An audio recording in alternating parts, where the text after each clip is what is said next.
Mauvaise passe là de Gédéon Kalulu, on essaie d'aller chercher Fleury, mais ça va être dégagé par Mathieu Pichot. Quelle erreur! Quelle erreur de Mathieu Pichot et l'ouverture du score après seulement 42 secondes de jeu sur ce ballon là, et ça fait 1-0 pour Cholet. Mais là ça redevient un beau match. Attention à ce centre de Kilic, oh la parade de Mathieu Pichot une nouvelle fois. Oh la parade de Mathieu Pichot, quelle manchette du gardien bressan qui vient sauver la patrie bressane. On va revenir, Gédéon Kalulu pour Livio Nabab, le centre de Livio Nabab, deuxième poteau, Sékou Baradji. Oh la retournée de Sékou Baradji. Allez, Sékou Baradji qui va pouvoir peut-être centrer vers Livio Nabab. Et il s'était trouvé pour la première fois du match les deux attaquants. Et ils se sont une nouvelle fois trouvés. Et ce ballon pour Sébastien Chéret qui a été une nouvelle fois trouvé pour Ibrahim Sakho, l'égalisation pour Bourg-en-Bresse.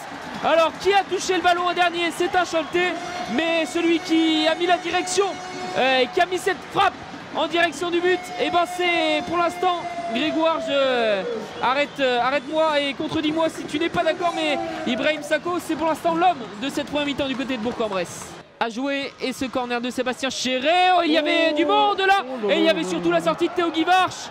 On va regarder cette action avec ce ballon, peut-être Gédéon Kalulu qui va tenter de se retourner.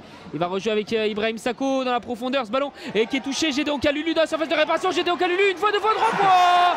Le deuxième but pour Bourg-en-Bresse, c'est Gédéon Kalulu. On parlait de la connexion entre Ibrahim Sakho et Gédéon Kalulu. Et ben une fois c'est Ibrahim Sakho et l'autre fois c'est Gédéon Kalulu au meilleur des moments pour Bourg-en-Bresse qui vient inscrire ce second but.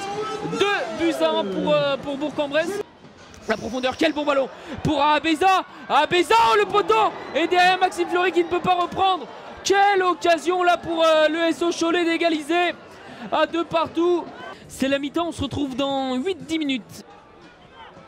Dans la profondeur, il y avait Livio Nabab qui a touché ce ballon. La reprise derrière, c'était Ibrahim Sakho qui avait tenté sa chance.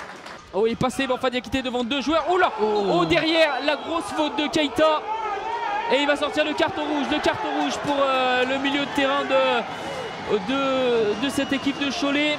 Et ça a fait énormément de bruit là, Grégoire, sur ce contact. Donc Kalulu qui va peut-être pouvoir centrer. C'est bien joué ça pour Sakho.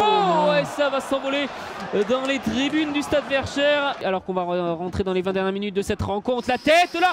Oh, ça avait été touché par un joueur Choletais. Sébastien Chéret qui a pu faire la différence. Sébastien Chéret à 30 mètres des buts. Sébastien Chéret qui recherche Sékou Baradji. Ibrahim Sakho le centre. Quelle belle occasion là. Allez, Enzo Real, oh, c'était tendu et il l'a donné directement à Mathieu Pichot. C'était sûrement pas ce qu'il voulait faire. C'est Thomas Dacosta qui va jouer ce ballon. Ibrahim Sakho, on va prendre le temps de reconstruire avec Sébastien Chéret, même s'il y a la pression là. Et un ballon récupéré par Lasme. Il y a Fleury qui se présente. Lasme, la tentative et la parade de Mathieu Pichot.